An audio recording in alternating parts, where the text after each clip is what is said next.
Hi, I'm Femi OK, and you're in the stream. Today, young and alone in Sweden, we discuss the promise and peril of teenage refugees making a new home.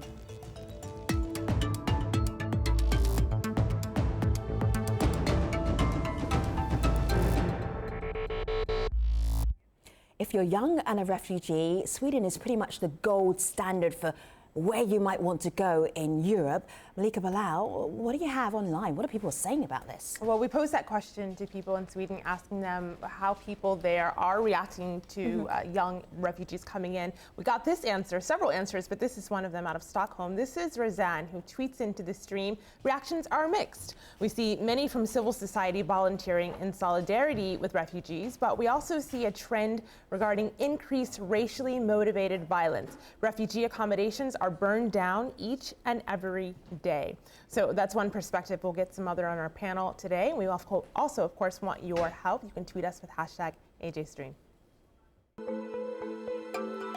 Hi, I'm Refuge Rejati, Director of the Foundation to Restore Equality and Education in Syria. I also represent the local coordination committees in Syria, and I'm in the stream. Sweden is struggling to respond to an unprecedented number of refugees. Twice as many have arrived on their doorstep than expected, forcing the country to take drastic measures to accommodate them. The Scandinavian country has registered more than 8,000 unaccompanied foreign minors and at least 10,000 more expected before the end of this year. The influx is coming at a price. Swedish authorities are scrambling to find accommodation for the youth. Budgets are stretched and social workers are unable to meet the kids' needs. The country, famous for its progressive policies, is also facing a backlash from a growing minority who say that teenage refugees are cheating the system and taking advantage of the welfare state. Sweden is considered a top destination for young refugees, mostly because of its liberal asylum laws. Under the current policies, anyone under the age of 18 is considered to be a child and isn't turned away. Young people are also treated relatively well during the process, given a stipend, enrolled in Swedish classes, given counselling, tutoring and housed with guardians or in residential centres. Many young refugees see asylum in Sweden as the first step in bringing their families to safety. Today we'll take a look at how Sweden is dealing with the rising number of young refugees. With us to have that conversation, Benjamin Morakabi of the Swedish Association for Unaccompanied Minors. He arrived in Sweden as an unaccompanied minor in 2012. Nima Golem Alipour is a member of the Swedish Democrat Party and editor of the Situation in Malmö website. Mikael Ribbenbeck is the Deputy Director General of the Swedish Migration Agency. And Reza Javid is a volunteer at the Association of Unaccompanied Minors in Sweden. He arrived in Sweden as an unaccompanied minor back in 2003. Gentlemen, good to have you here.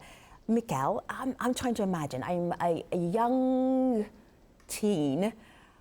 I managed to get to Sweden from Afghanistan. What happens to me day one? Well, when you arrive in Sweden, you will be registered as an asylum seeker, and the municipalities in Sweden will be officially responsible for your care. You will be enrolled in school, and you will wait for the decision that we will make.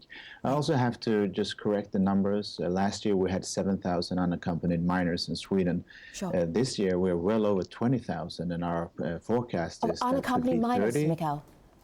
Yeah. Wow. Yeah, wow. Over 20,000 so far this year, and our forecast for 2015 shows it could be well over 30,000, perhaps 40,000 this year alone.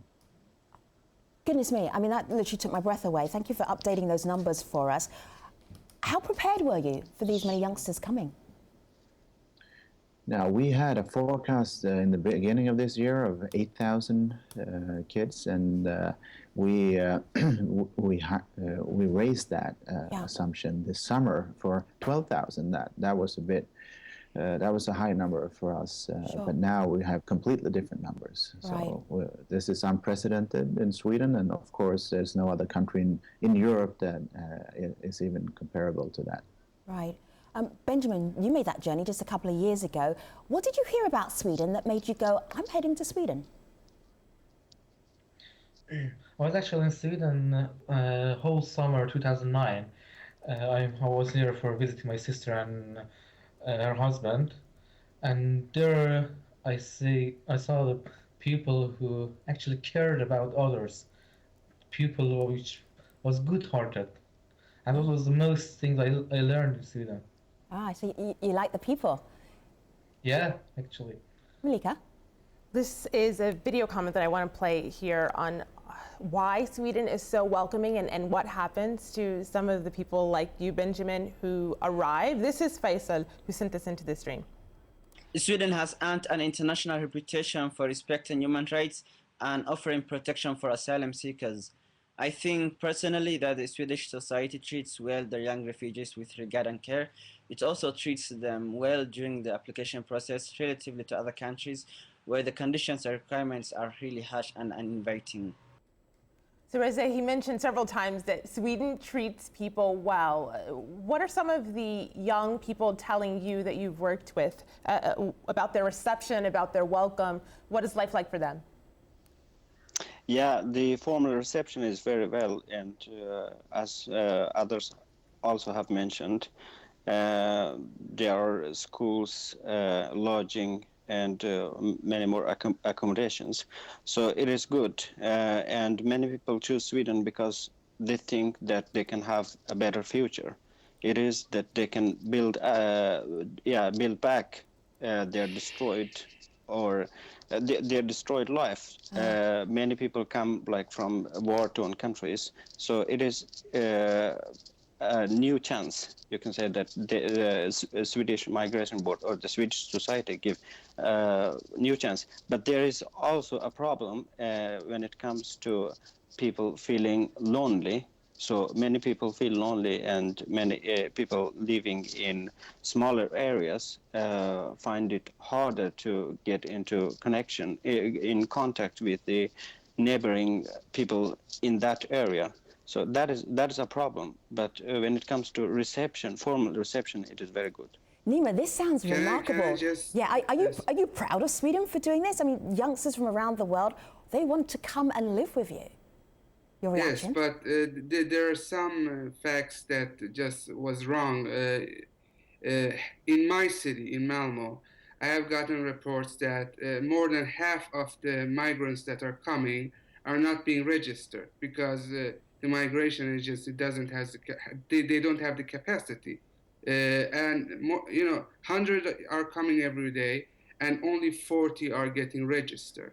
So that's the reality in Sweden. And so Nima, I mean, you're in Malmo, so you can describe this to us. So what does that actually look like with youngsters not being able to be registered? Malmo's not that big.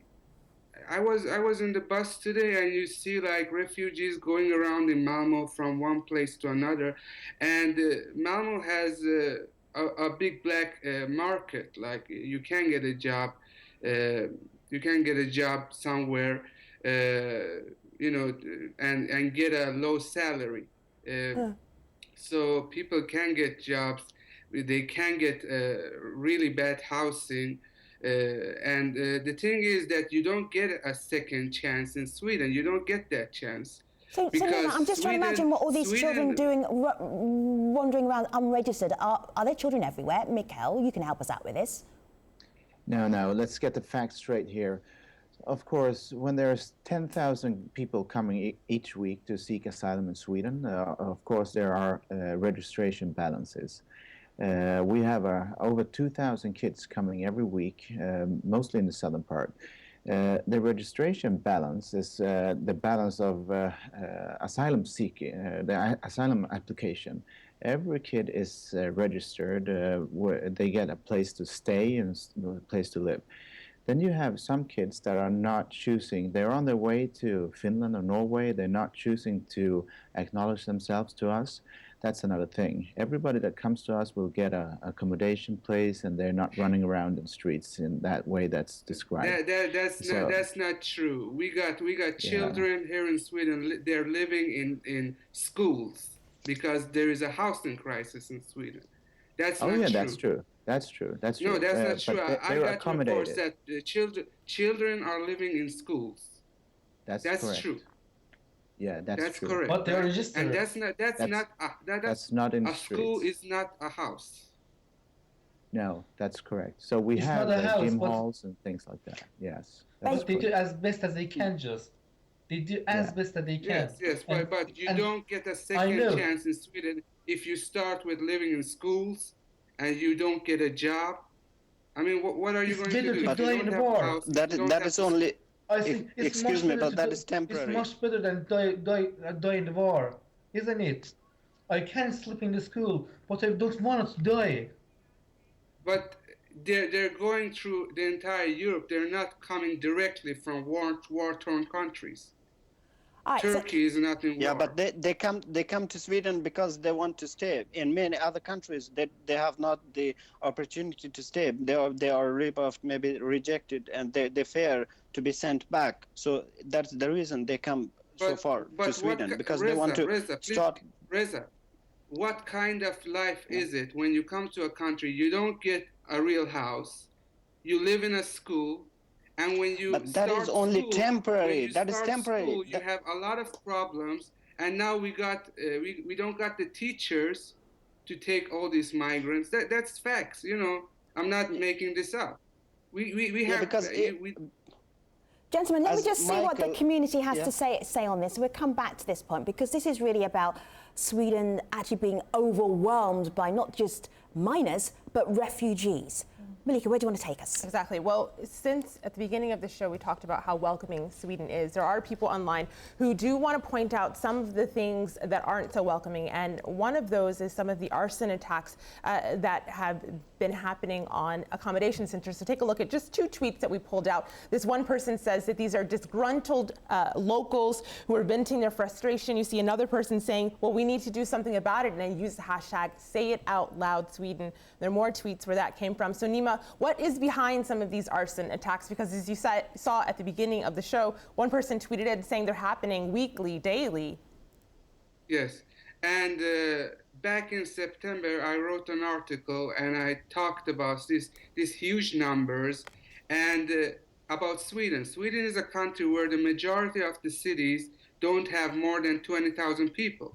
So if you have these large numbers coming, then you will soon get unrest. I mean, if you don't have the dialogue with the people, do you want these people to come?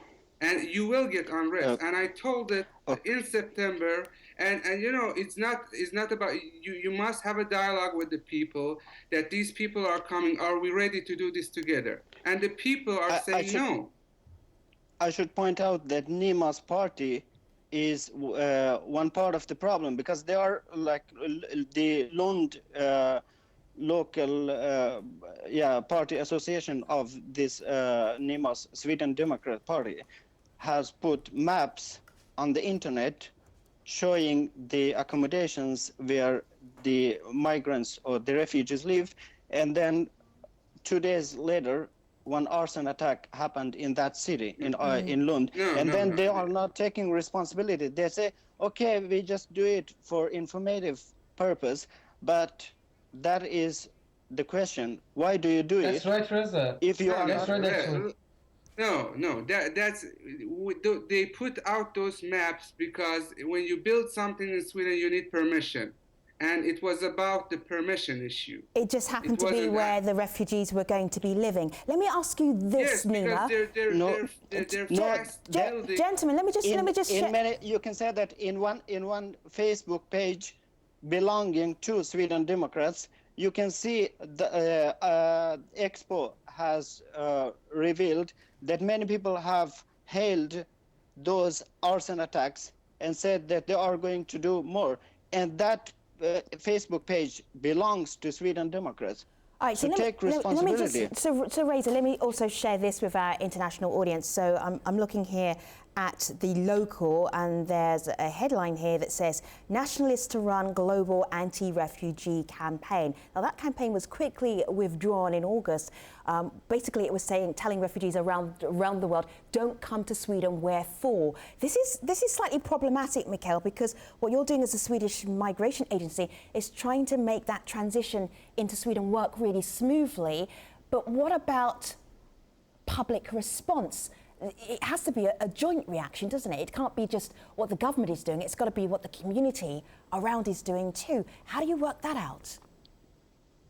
Well, first of all, I think it's interesting to hear that Sweden is perceived to stick out in the world community because we're welcoming. I think that's just a human trait to welcome other people. But if we look at international law, we shouldn't talk about how many can we receive. We should turn it around and say how many can we send back? How many people can we send back to Syria today? The answer is very easy. It's zero. Nobody could be sent back to Syria, for instance, right now. So in having that perspective, we have to look at the international migration in a completely different way. We have to look at international migration as one of the mega trends that we have seen, like globalization, urbanization, and trying to stop urbanization. That wouldn't be specifically modern, but there are people like Nima who wants to stop international migration. Can I And we answer could that? call that, we could call that midgization or midgitalization. I don't know what's linguistically correct, but this is an international trend, and this is something that some people are trying desperately to fight off, but it's here and it's here to stay. It's not temporary. Gentlemen, let me just remind you all that we're not just talking about refugees in general, we're talking about underage minors here, young kids coming to Sweden, just so that we remember it's not as broad as all refugees. Milika. Well, there was a point made a little bit earlier by Nima that dialogue needs to happen. And so that is something people online are also saying. This is Rahel. She says Sweden needs honest conversations that discuss discrimination and structural racism. Another person chimes in on that. This is Shamsa, and she says, right now, right-wing politicians are the only ones providing concrete solutions at the moment, and that is to keep refugees out, and so that's dominating the discourse. So, Reza, I want to go to you with that, because are these conversations that we're having right now, are they actually happening in Swedish society?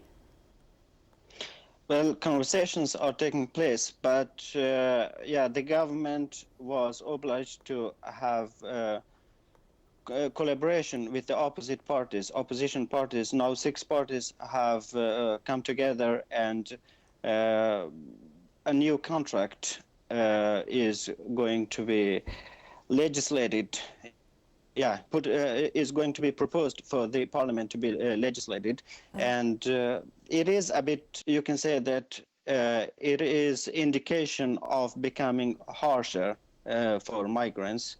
But can you explain I'm glad what you that mean by minors, harsher? Reza, can you explain what you mean by harsher? The permanent, before this, the normal procedure on the normal residence permit was permanent, but after this, the normal is going to be temporary for people over 18. So I'm glad that people under 18 or minors are exempt from this. Sure. And I think it is thanks to the government, to parties in the government, that they wanted to have an exemption.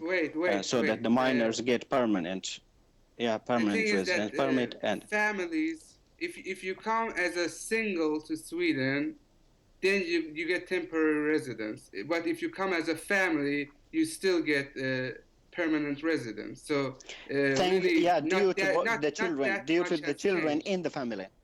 Yeah, because Sweden is following the Children's Convention, and families with children have children, and the children's right to go. And just watching this as internationally, so Mikael, remind us how many thousands of youngsters turned up this year in Sweden? Is it 20,000 you said? Yeah, we're well over 20,000. Over 20,000. Heading towards 30, maybe 40 before the year's end. By December, right? And we're almost in November, so that's amazing. Nima, you said you didn't want the kids sleeping on gym floors and in temporary accommodation. What do you want to happen to those 20,000 plus kids this year? What should happen to them? I mean, the thing is, now they're here. We can't do that much about that. If they come in illegally, they have to go back. And the thing is, Sweden is not bordering to Syria. I mean, these are coming from other European countries. And Okay, other may I European- ask one question? Yeah, go ahead, Sweden- Reza. Excuse me, may I Sweden ask one can't question take Yeah, Reza. from Nima? responsibility for the entire Nima, Europe. allow Reza to ask you a Yeah. question. Go ahead, Reza. Okay, may I ask one question from Nima? Yeah, Nima himself came to Sweden in 1987, as I know, and he came as a refugee because the regime in Iran was very harsh. So they came as refugee. So I wonder, why was it okay for you to come to Sweden and get seek asylum and get residence permit, build a new future, but not other people who have come now? So when you came, the year after you came, your party Reza, was built Reza, you by should stop now. neo-Nazis. That was a pretty amazing question. Go ahead, Nima. Okay. I believe that as long as Sweden has the capacity, we should receive refugees. But if what is we the don't have the capacity? capacity, what can we offer these people? The winter What is is the coming, capacity, dear Nima? and what the capacity? They're going to live in tents now. That's horrible. Okay, Winter what is the capacity? in How tents many in millions? Sweden. That's horrible. All right, How so- many persons I can can't we get in give you a Sweden? number now. I think, that's not what okay, I it's think about. You said one capacity. way. All right, gentlemen, before I hear this quartet of beautiful voices may I all say coming one from Sweden, thing? Because just hold tight for a moment, just because I only have a few minutes left, then we'll pick up this conversation online in just a moment. Mikhail, I'm hearing in this conversation, I'm hearing empathy. I'm also hearing a lot of concern about we can't cope, not only with all these kids, but all of these other refugees. What are you going to do as an agency by the end of this year? What's going to happen? Well, I think it's fair to say that we need to share responsibility in Europe. We're not doing that right now. And what's amazing and what's mind-boggling is that you have countries that have a very have a demographic problem. They're aging population, and here you have kids with all kinds of amazing skills coming to Europe, and many European countries are just trying to get rid of them. That's something that just doesn't add up. So I think we need to address this problem together in Europe and see this as a resource for Europe and not as a problem.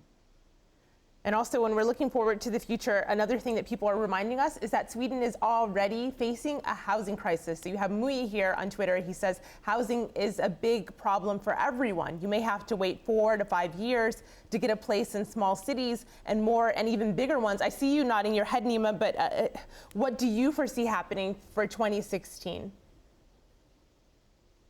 I mean, we got a disaster. In my city, you have to wait 3 years before you get an apartment, before you can rent an apartment. And I mean, what's going to happen? As I said, we're going to get more unrest in Sweden if this migration policy doesn't stop. We have to get a more restrictive migration policy that can cope with the problems that we have in Europe now. We are getting large numbers of people coming to Sweden, and it has to stop.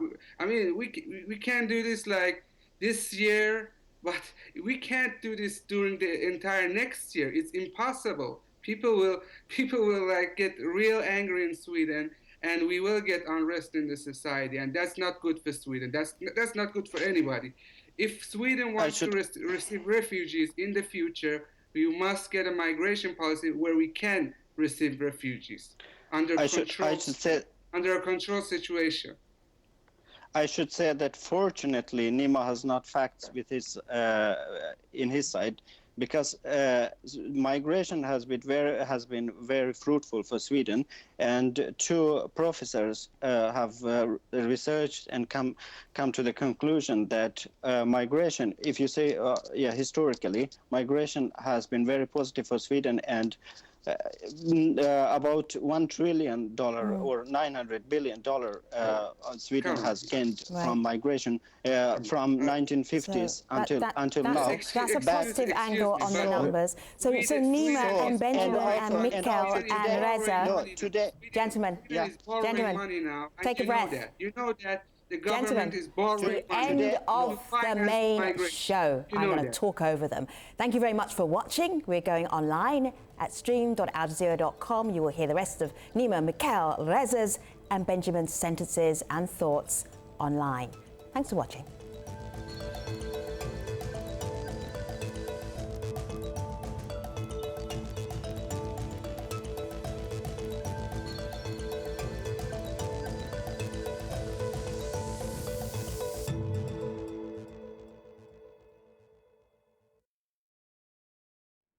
Hello again, this is the Stream's Postshow. We're discussing Sweden's young refugee crisis. So let's get right back to that conversation. I'm going to do it via my laptop. Have a look here. How to apply for asylum for people applying for asylum without a parents or other custodial guardian. And as you can see from the way that the images are on here, it's actually to appeal to youngsters. And it even has this brochure belongs to, and you can find this brochure in a whole range of languages, including Dari, Somali, Swedish as well. And then inside it, it does things like, what do words mean? So it explains asylum, authority, public counsel, a litigation officer, very, very kid-friendly. Mikhail, I'm wondering if maybe the Swedish Migration Agency is going so far to help youngsters that they're playing the system a little bit. Do they just have to say they're 17 and they're okay? Like, you're like, okay, you're 17, you can stay. No, we're an agency that we do this very thoroughly. We look into every case individually. And of course, there are some people that try to fool the system, as in any system. But I can assure you that the major part of the people claiming to be underaged are underaged. But we are looking right now at very small portions of the bigger picture. I mean, what we need to have here is a mind shift, looking at how the migratory world is changing our societies. And there are some societies and some persons who are just saying, no, stop, go back. And they're not seeing this. There's a need for a mind shift. But we're an agency, we do our job, we make sure that nobody fools us and so on. But there's a bigger picture beyond that. I want to share a couple examples that people are sharing with us just on how inclusive Swedish society is. So this is Senge, who writes today on Swedish TV how football teams for minor refugees act as their guides and mentors in their new country and society. So that was a package playing on Swedish television today. This is another example. This is Faisal, who writes in July of 2015, Sweden offered free bus passes to refugees so they could easily travel around without any restrictions. And he's referring to this story here in the local. Refugees in at least one county get free bus passes. So you see the efforts really that people are making to make sure refugees feel included. Benjamin, in your experience, has this rung true for you and the people that you're talking to and that you work with? I had a funny experience about it actually. When I came to Sweden, I was 17 and a half. My birthday is at June 14, and I came to Sweden October 12. And I was exactly 17 and a half then. And there was so many persons which asked me, yeah, you're 17 here, but how many years are you in Iran? I said, 17. I said, no, really, your real age. And I don't know really why is gonna be like this actually. It's gone too far actually. I asked one time my mom actually, it's so funny. I asked my mom if I'm really 17 then, and she started to laugh at me. She said, "Yeah, you're my son. I know exactly which time, which hour, which second you were born. Yeah, you're 17, my son.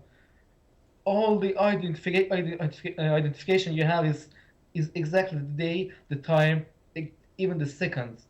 So it is." Reza, I want to share a picture that you shared with us, which was a ceremony for high school graduates, and they're all immigrants, refugees, youngsters here. When you look at this picture here, what do we need to know about the idea of Sweden welcoming, helping young people transition from their countries and then coming into Sweden?